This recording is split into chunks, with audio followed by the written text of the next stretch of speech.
rahmah. La haula wa la quwwata illa billah.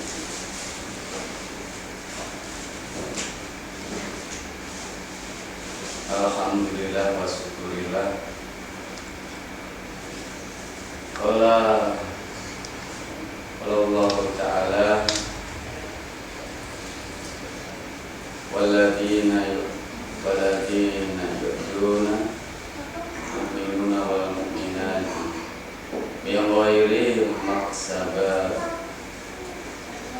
maktasabu fatadi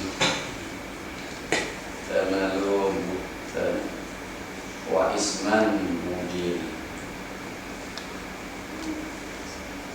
Alhamdulillah, dalam cuaca yang memang musim atau bulannya musim hujan, alhamdulillah dengan semua bisa hadir, tidak kurang satu apapun.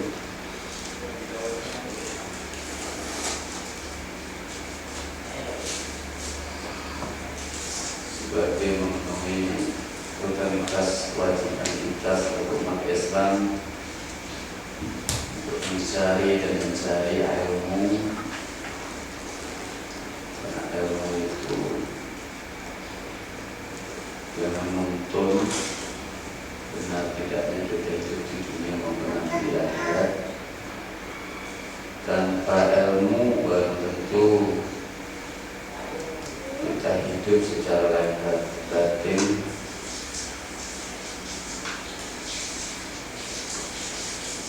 dalam bentuk bermasyarakat, pastilah sering mengalami ketidakbaikan atau bahasa kasarnya ngawur, dan alhamdulillah tidak bisa teratur sesuai dengan apa yang Rasul ajarkan dan Allah beri. Sholawat salam hanya kita hadiahkan dan kita rasakan kepada orang yang kita harapkan syafaat fadilah pertolongannya, sehingga Nabi kita Muhammad SAW lalu mengucapkan Allahumma sholli ala sayyidina Muhammad wa ala ali sayyidina Muhammad.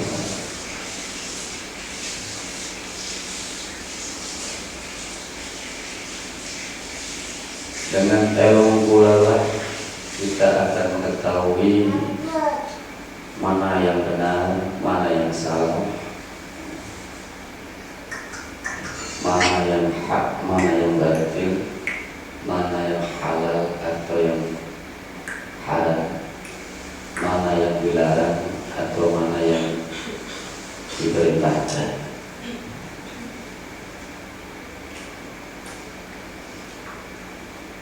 Allah Ta'ala berfirman yang sudah saya sampaikan tadi,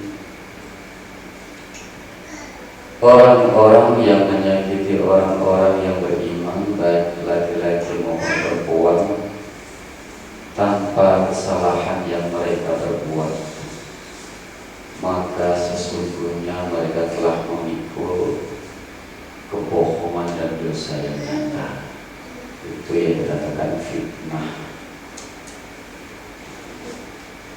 Tadi ngobrol-ngobrol sama Kang Tito sama Mbak Salijan, kalau berbicara mengenai hal-hal dan yang dilarang dan yang diperintahkan, selaku manusia selama ini kita sadar bahwa kalau haram umumnya orang seperti kita, yaitu menempatkan dalam bentuk wujud, yang berbentuk mungkin makanan atau minuman.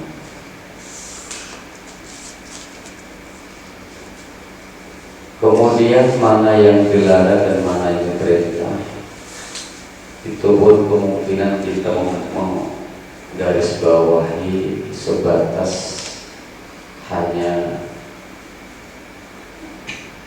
yang berkaitan amalan Islam, yaitu sholat, puasa, zakat, sedekah yang sifatnya perintah agama. Di sini kemudian kita itu jarang menyadari atau berpikir ada perkara-perkara atau hal-hal yang mungkin kita sering melakukan hal yang haram, sekalipun tidak memakan minum perkara yang haram. Seperti yang Allah katakan tadi, menyakiti itu termasuk perkara yang dilarang atau haram.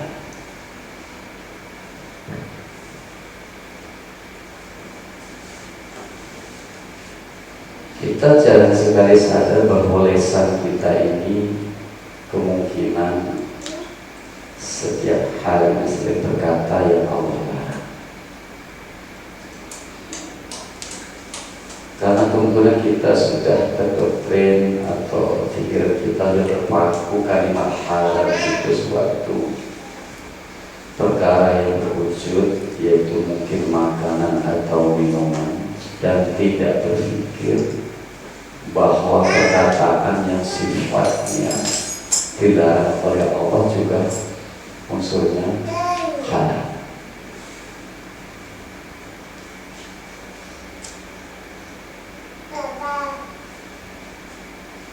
Makanya kemudian berkaitan tentang hal haram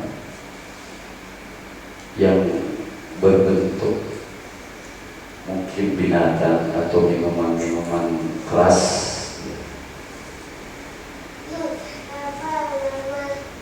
itu hanya sebatas sebagian kecil tentang hal haram.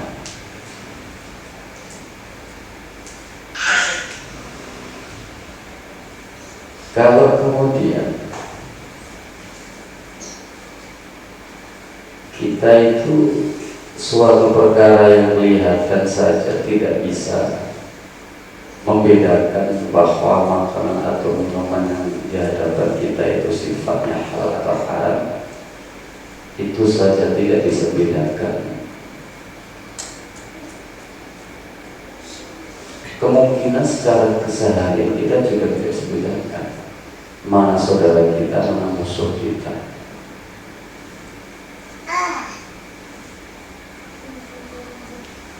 Sementara kalau kita paham secara pikiran yang sadar bahwa kita semua umat Islam adalah saudara, jadi tidak ada yang haram. Jadi rasanya tidak berhak untuk mendapatkan perkataan yang terlarang.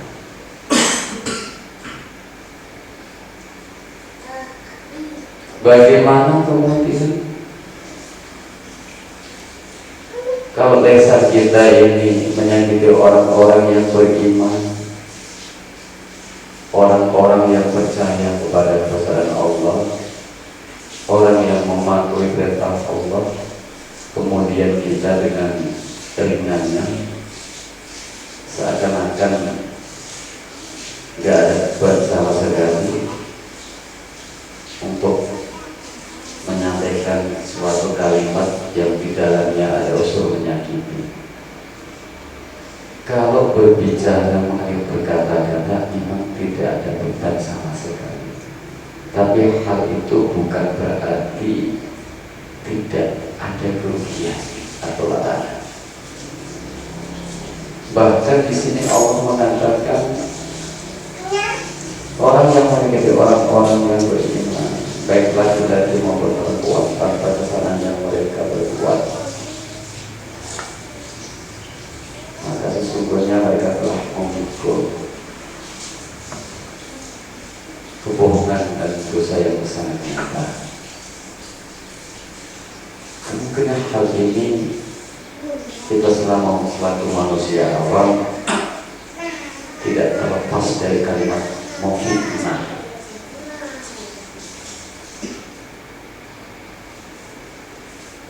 Coba kita renungkan bersama-sama. Saya contohkan Slamet atau Kang Asep mau pergi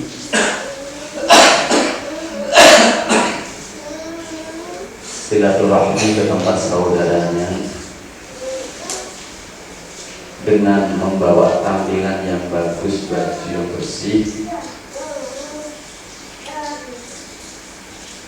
tanpa salah apa-apa. Ujuk-ujuk kita itu melempar dengan kotoran sehingga baju Kang Slamet tersebut kotor. Ini kalau kita bicara memikul, coba kita renungkan. Dalam perjalanan katakanlah saudara Kang Slamet itu jalannya katakanlah 50 kilo. Sepanjang itulah Kang Slamet menanggung rasa malu karena bajunya kotor.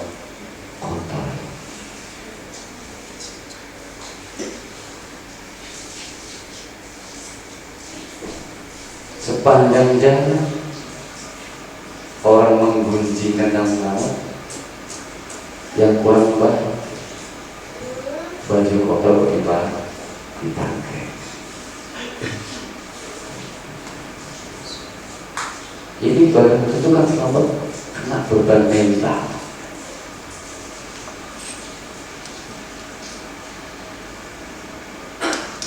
Kemudian kalimat menyakiti ini tadi, beban mental yang dirasakan orang tersebut itu jaraknya bertahun-tahun. Kalau sebulan, ya kalau sebulan mungkin hatinya tidak sakit lagi.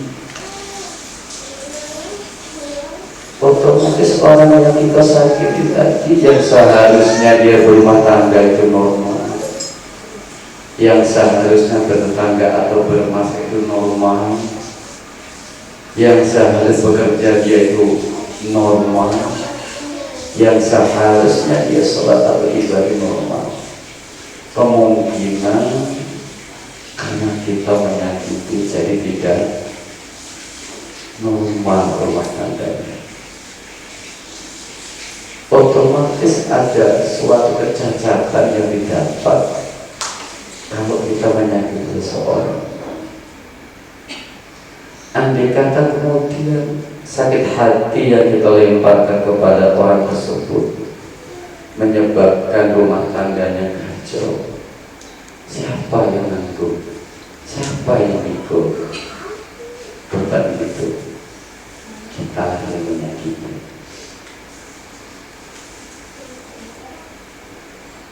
Kekisruan yang terjadi itu memakan waktu kira-kira berapa bulan, berapa tahun. Sepanjang itulah kita memikul bebannya,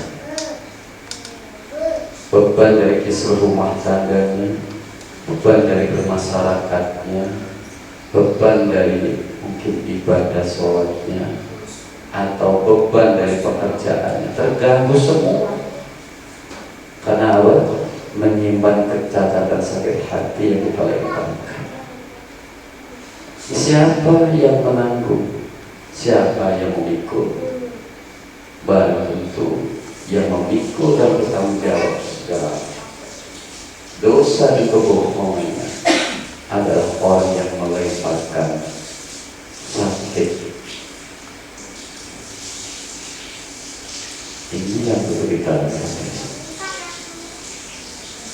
Memang berbicara itu tidak ada beban, ringan sekali, tapi efek kerugian. Apakah kemudian Allah berdiam diri melihat makhluknya, melihat hambanya yang sebelum menerima fitnah atau cacian atau sakit hati, sementara cacian sakit hati fitnah tersebut dia tidak berbuat? Apakah kemudian Allah berdiam? Tidak. Allah tidak berdiri karena Allah yang mengatakan, kamulah yang akan memikul kebohongan dan dosa yang sangat nyata.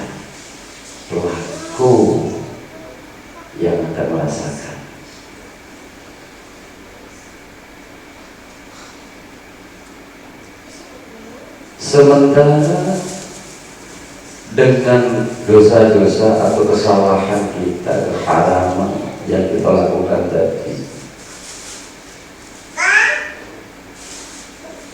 itu kena satu orang saja efeknya luar biasa. Apalagi andai kata fitnah yang kita lakukan dipercaya kepada orang lain,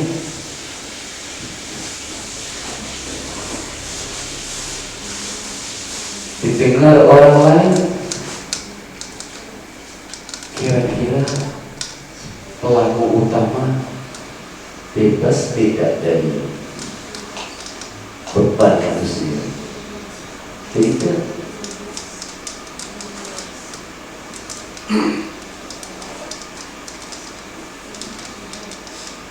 Kita sering mendengarkan kalimat halal haram, kemudian sering diperintahkan untuk menjual perkara yang mungkar. Kenapa kemudian orang yang secara agama sama-sama Islam, yaitu saudara kita tidak tahu hal-hal apa yang dihadapinya? Telinga kita hanya sebatas menerima kabar. Kok kita berani-beraninya mengambil keputusan seakan-akan orang ini mutlak melakukan kesalahan? Ini sudah menyakiti terang-terangan.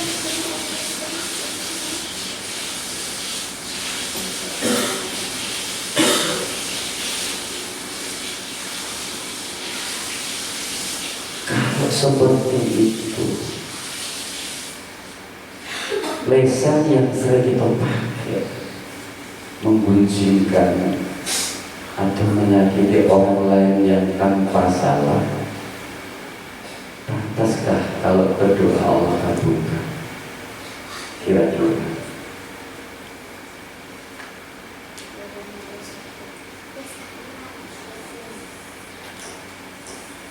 Kira-kira lesan kita yang kemungkinan banyaklah mengeluarkan kata-kata yang terlarang, yang sering mengeluarkan kalimat-kalimat yang haram. Sekiranya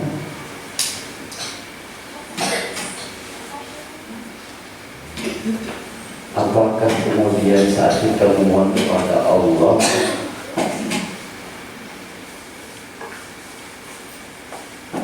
apakah kemudian hal ini Allah kabulkan? Rasa-rasanya bukan kita, saya atau menakar kehebatan kekuasaan kasih sama Allah, tidak. Rasa-rasanya menurut akal sehat, lesan yang terbiasa dipakai untuk mencaci atau menyakiti sesama ciptaan Allah, sesama umat Islam, rasa-rasanya tertolak doanya.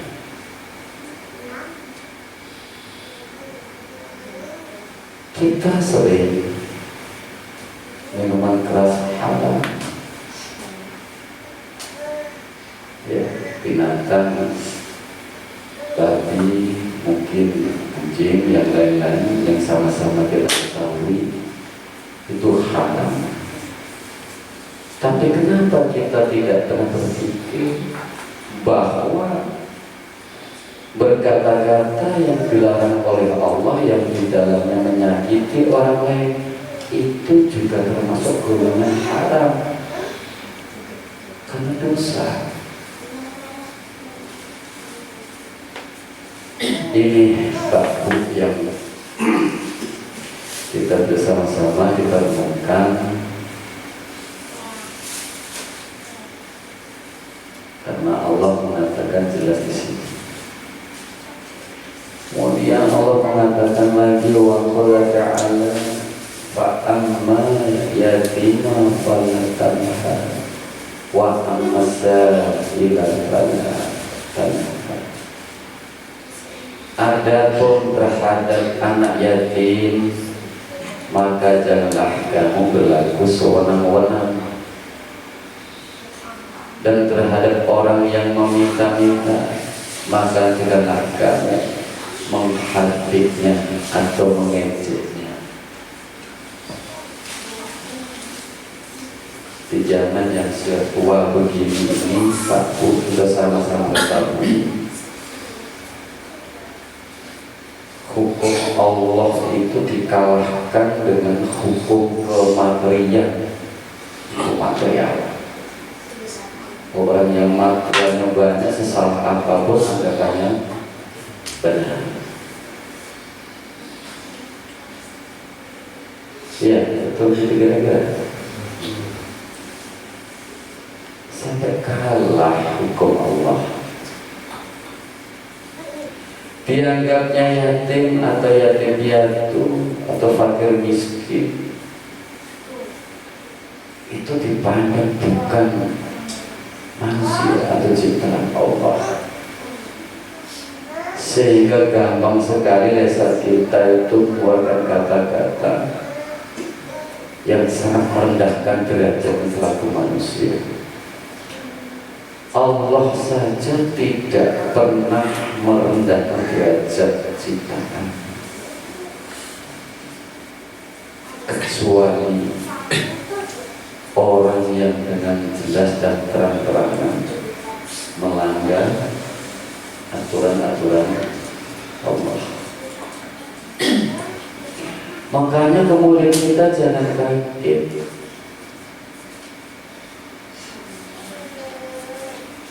kakinya di mana, kita tidak sadar.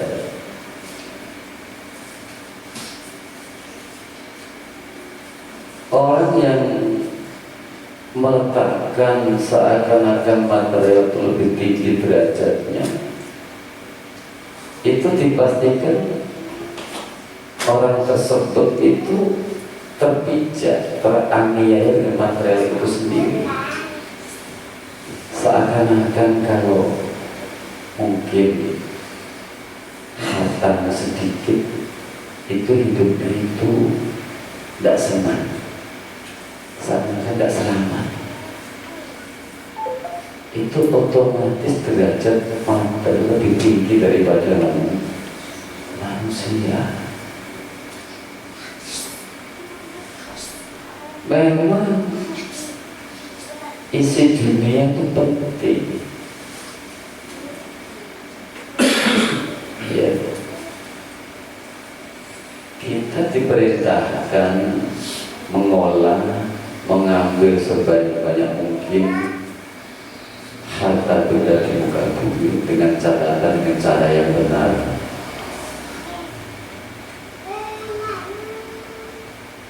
Kenapa kemudian hal ini diperintahkan? Orang yang secara materi tercukupi atau lebih,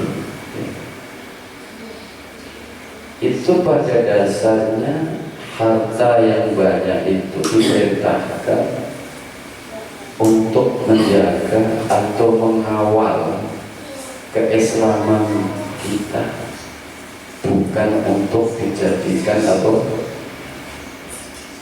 alat menghina orang lain. Harta yang kita dapat seharusnya kita pakai untuk menjaga keislaman kita, supaya sholat kita lebih tenang kalau kita itu berkecukupan secara materi. sedekah yang kita itu terjaga. Karena pada dasarnya harta Allah perintahkan untuk menjaga keislaman kita, bukan untuk dipakai merendahkan sesama ciptaan Allah. Tapi pada kenyataannya di zaman sekarang hal itu sudah terbalik. Seakan-akan material lebih mulia posisinya daripada Allah itu sendiri.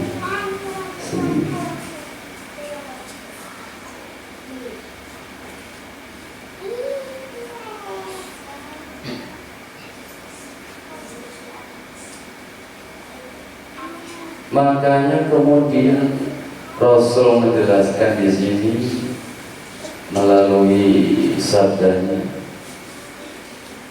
yang diriwayatkan oleh Abu Hurairah,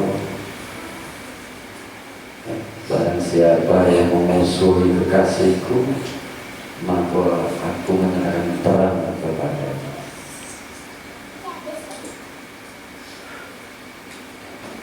Kekasih Allah itu siapa? Rasulullah. Apa-apa yang diajarkan Rasul, apa-apa yang diperintahkan Rasulullah, baru tentu ini kaitannya kita ini di bawah naungan orang yang menjadi kekasih Allah. Kita menjadi orang baik, tutur sapa yang baik, tidak saling merendahkan. Kita berarti posisinya bernaung di bawah kekasih Allah. Kalau kemudian sampai keluar dari naungan kekasih Allah, barang tentu yang di awal tadi, yatim atau kaum duafa atau kaum minta, seakan-akan sial di mata kelihatan orang-orang yang meletakkan material lebih utama. Saya tegaskan sekali lagi, cari rezeki yang baik, yang banyak. Bagi orang-orang seperti kita, jika secara materi itu terbatas, kemungkinan besar Islamnya terganggu. Ya, betul. Terganggu Islamnya. Bukti terganggunya gimana? Sering kita bahas berulang-ulang kali. Orang-orang awam secara materinya terbatas, Islamnya itu umumnya selalu terganggu, sehingga kemudian ada sering muncul kalau mau ada rezeki, amalkan sholawat Maria, ya, amalkan ini dan itu contoh Islam yang terganggu. Gara-gara apa? Materi terbatas, itu hati-hati.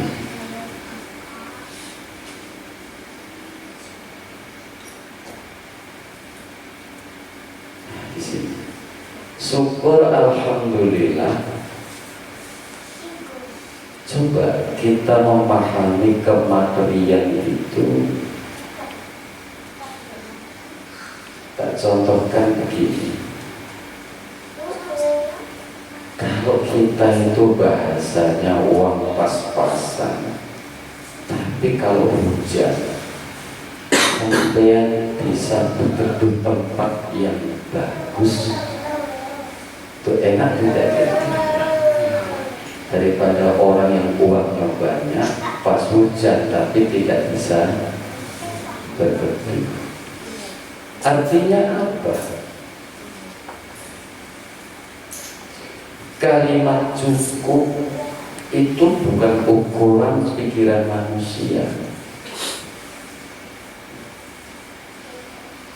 Kalau manusia secara material tidak pernah merasa cukup.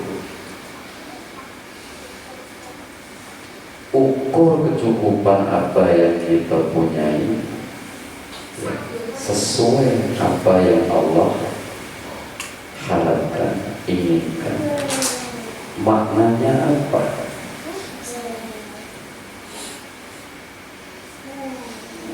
Alhamdulillah ya Allah, biarpun kemarin saya bisa makan daging, tapi hari ini cuma tempe. Alhamdulillah, paling tidak saya pernah makan daging. Bisa nggak kita berpikir begitu? Sampai tidak. Ini kalau manusianya itu, kalau bisa kemarin makan daging kambing, besok daging sapi. Ini itu tidak pikiran manusia. Cukup itu kita letakkan di dalam iman. Alhamdulillah ya Allah, daging ataupun tidak, hamba masih Engkau letakkan bernaung di bawah kasih-Mu Rasulullah. Artinya apa? Daging ataupun tidak, Allah masih memberi kasih sayang, diberi makanan. Itu cukup. Nah, kita mikir begitu. Tapi pikiran manusia, kemarin daging sekarang tempe, anggapannya malah rugi. Berarti tidak cukup. Di situ Pak. Kemudian kenapa saya berkata begini? Saya sampaikan hal begini supaya kita itu bisa menghargai siapapun. Berkaitannya dengan dia itu doa fakir miskin. Ya tidak sampai itu ngakunya itu naik motor itu kalau jalannya mulus itu bukan kita naik motor. Tidak jalan licin rusak, tidak jatuh baru kita naik motor. Sampai ngakunya beriman. Tapi kenapa kemudian gara-gara hanya perbedaan materi, yatim atau piatu fakir miskin, merendahkan derajatnya selaku manusia? Di mana letak iman itu? Berarti secara tidak langsung kita menilai bahwa orang-orang secara materi di bawah tadi seakan-akan itu kegagalan ciptaan Allah. Ini masalah.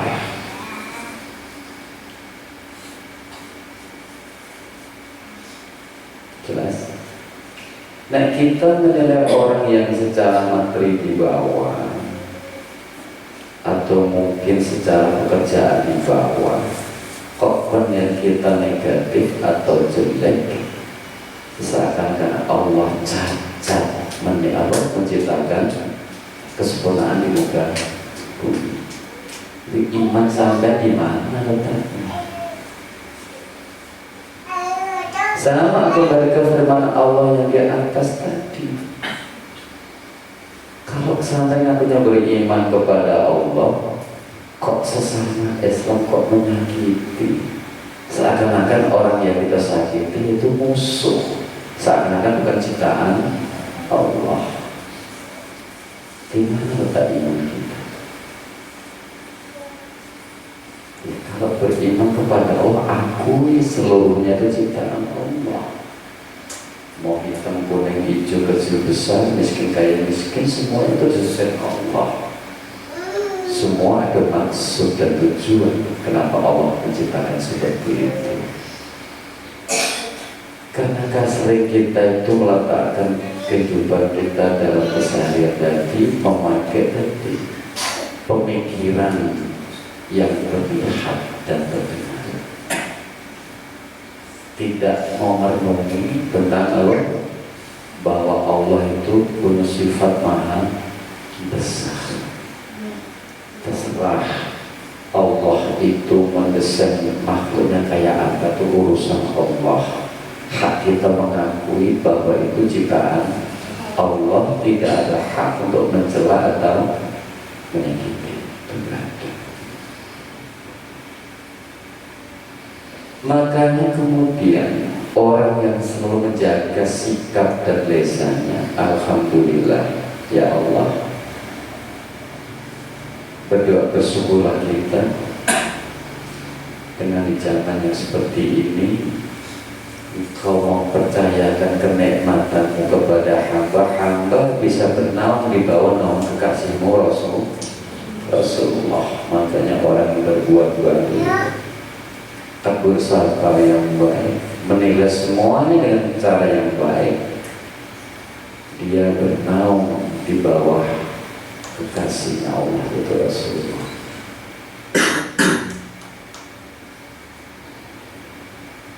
Kemudian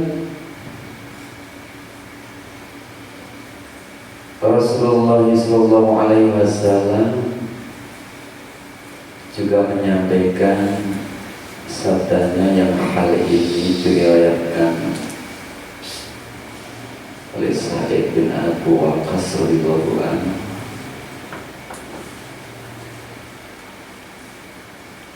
yaitu tentang sabda Rasulullah, wahai Abu Bakar, seandainya kamu membenci mereka, maka berarti kamu membenci Tuhan. Artinya apa? Kalau kita itu membenci kekurangan seseorang, membenci kelemahan seseorang, sementara kekurangan atau kelebihan itu kepemberian Allah, bukan kehendak manusia itu sendiri. Betul.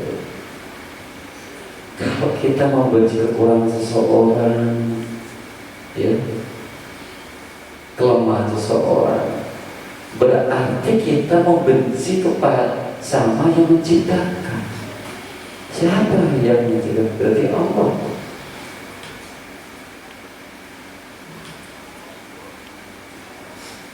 Apa pantas lesan yang membenci Allah berdoa dikabulkan? Tidak.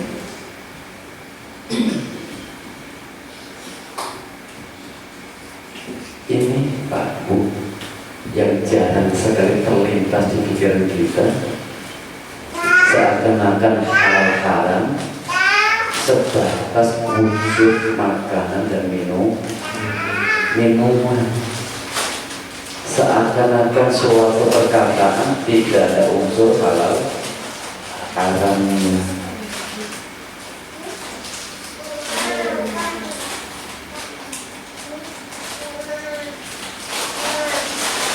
Jangan kemudian kita memaknai bahwa seluruh ciptaan Allah itu sempurna, sehingga paham otak kita selaku manusia seakan-akan sempurna itu wujudnya benar semua, wujudnya ya kaya semua, baik semua. Tidak seperti itu.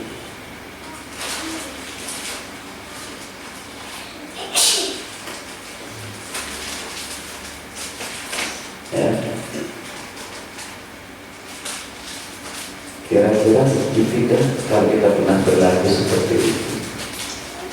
Orang yang memusuhi seseorang, mencaci maki seseorang, menyakiti seseorang secara tidak langsung, yang dimusuhi siapa? Barang tentu yang menciptakan.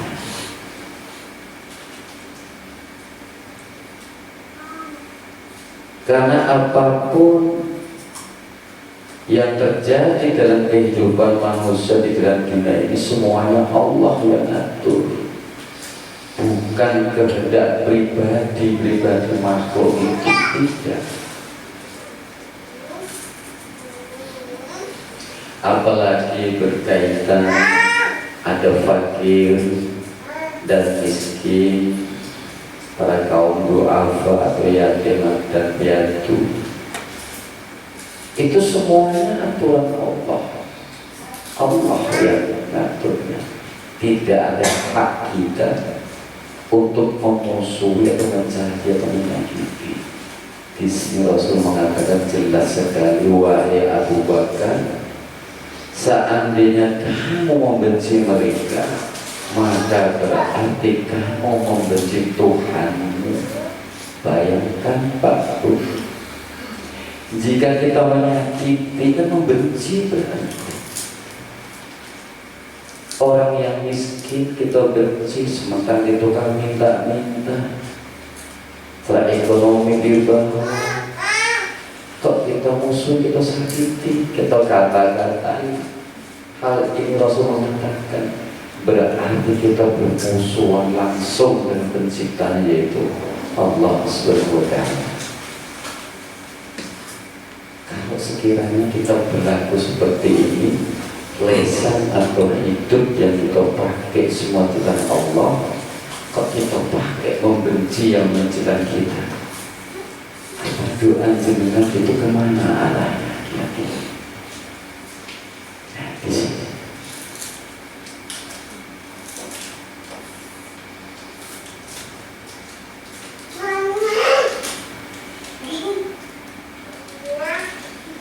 Kemudian Rasul menambahkan di dalam sabdanya, qala Rasulullah sallallahu alaihi wasallam, man sholat salatan subh wa hu fi dinatillahi fala yadbunakum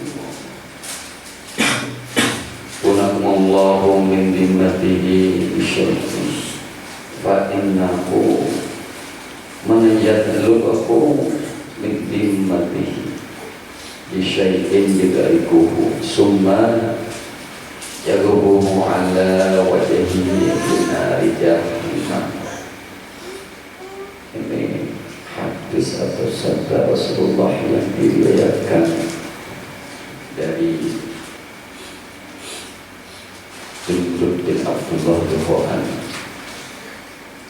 Barang siapa yang melaksanakan sholat subuh, maka ia berarti berada dalam jaminan Allah. Oleh karena itu, janganlah sekali-kali Allah sampai meminta jaminannya itu sedikit pun, karena barang siapa yang diminta jaminannya, maka Allah akan mendapatkan kemudian ia akan menyampaikan dirinya ke dalam hati.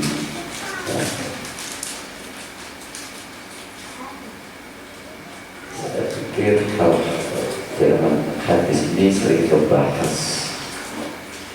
Jangan sampai Allah mencabut kepercayaan yang sudah Allah berikan kepada kita. Tercabut di muka bumi, tercabut pula di akhir.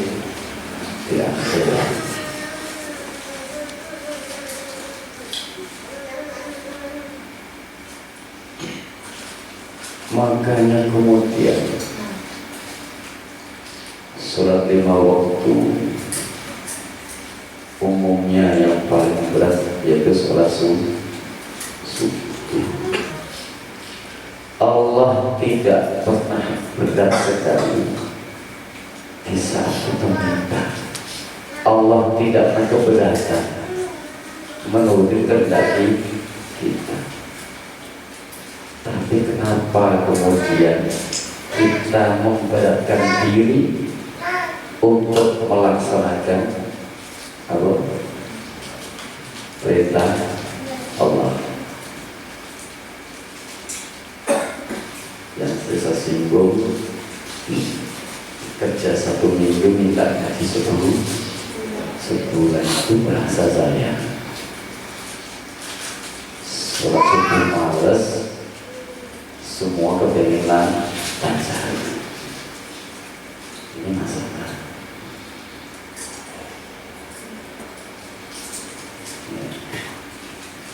Karena sholat 5 waktu yang paling berat itu umumnya sholat subuh bagi manusia yang tidak terbiasa. Allah tidak pernah keberatan sehebat apapun mengangkat derajat kita selaku manusia. Kenapa kemudian kita memberatkan diri untuk melaksanakan sholat subuh? Makanya kemudian kita itu jangan berharap urusan kita mudah atau lapang atau gampang jika kita dengan sengaja memberatkan diri sholat subuh. Karena Allah sudah mengatakan di sini, Allah akan meminta jaminan yang pernah diberikan. Tidak jaminan gabah. Nanti kita bahas selanjutnya.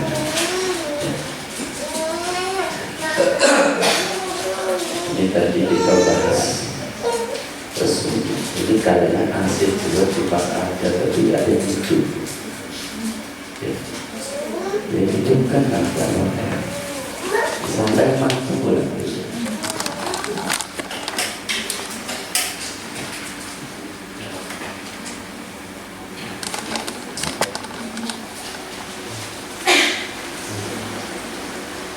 Kita awal dari awal lagi.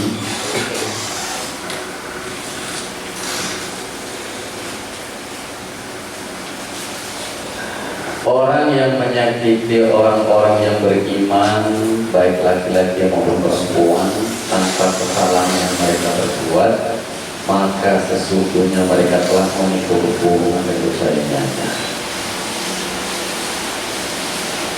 Kalimat menyakiti tanpa orang itu berbuat berarti kita mengada-ada.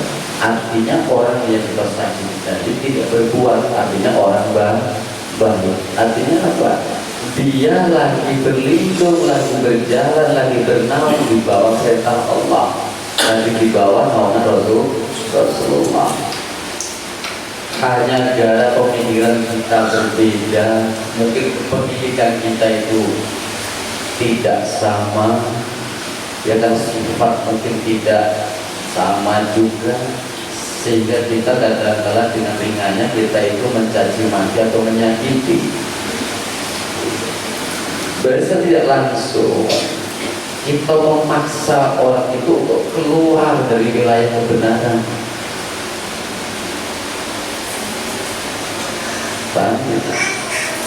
Kita memfitnah seseorang itu berarti secara tidak langsung kita memaksa orang tadi keluar dari wilayah kebenaran, padahal dia orang benar.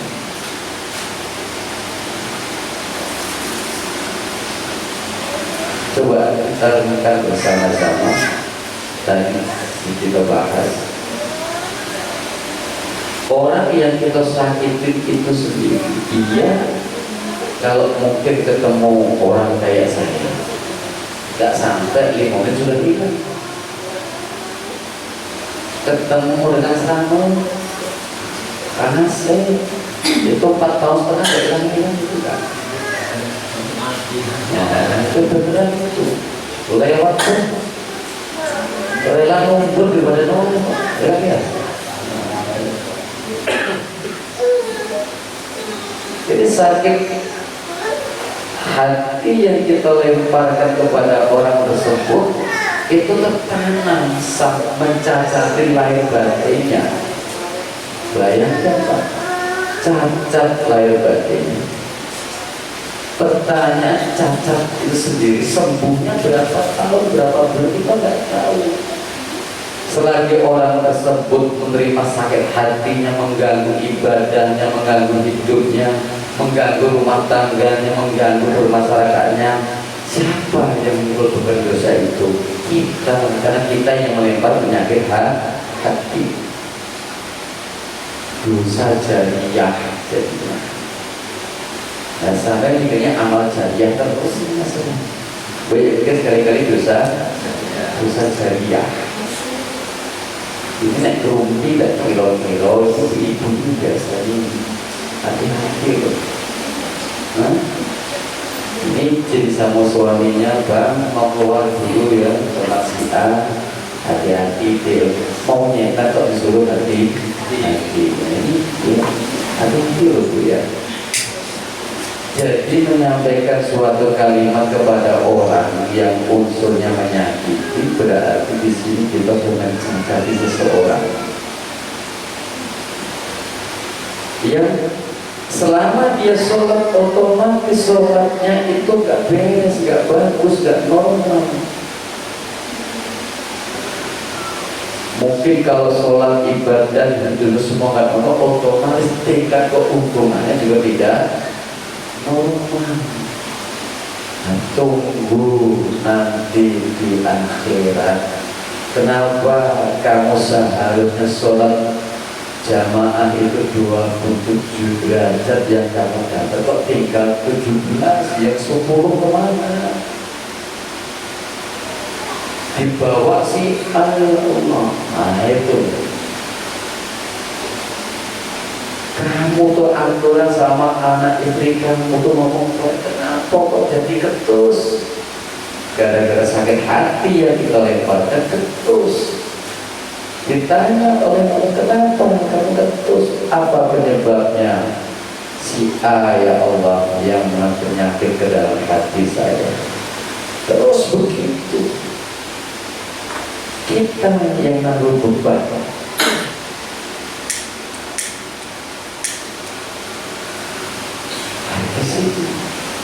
Makanya kemudian kita hidup untuk mendapatkan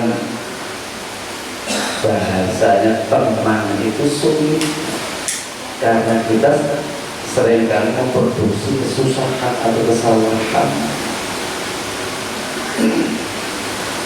sehingga kemudian beban yang kita tanggung begitu besarnya,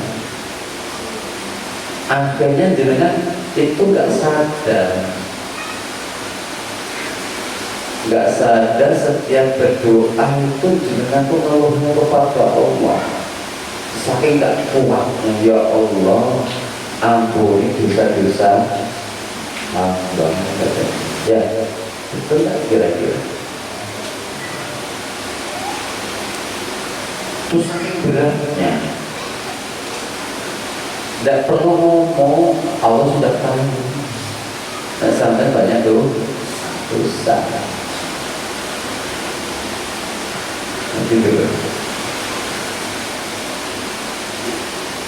Kalau jenengan itu ngomong ya Allah ampuni dosa-dosa saya ya Allah, tapi kemudian jenengan sama orang masih nyakitin juga,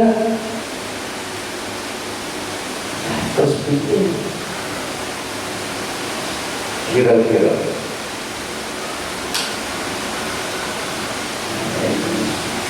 sementara kita ini secara status sosial di atas, orang yang kita sayang di bawah, minta maaf gak mau buat, berhenti lah, mau siapa kelas dia katanya.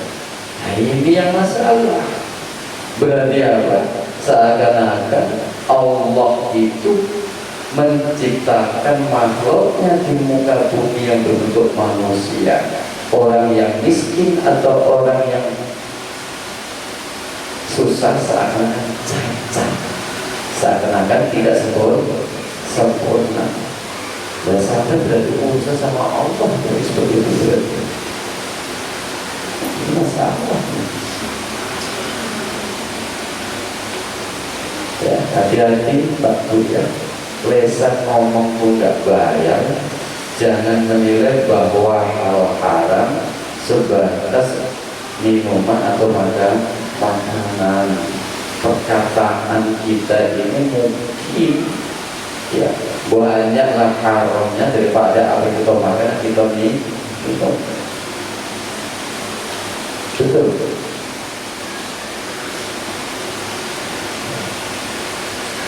Kita cukupi dulu nanti teruskan ya.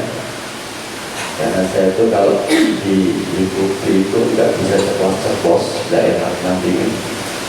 Nah itu minggu depan kita teruskan lebih matang bagaimana langkah kita sisa hidup di muka bumi jadi orang yang Allah kendaki dalam perintahnya. Mudah-mudahan sedikit apa yang kita bahas menetapkan langkah hidup kita di muka bumi tetap menjadi hamba Allah, tetap menjadi umat Rasulullah, jangan lari dari hal itu. Terakhir, Assalamualaikum warahmatullahi wabarakatuh.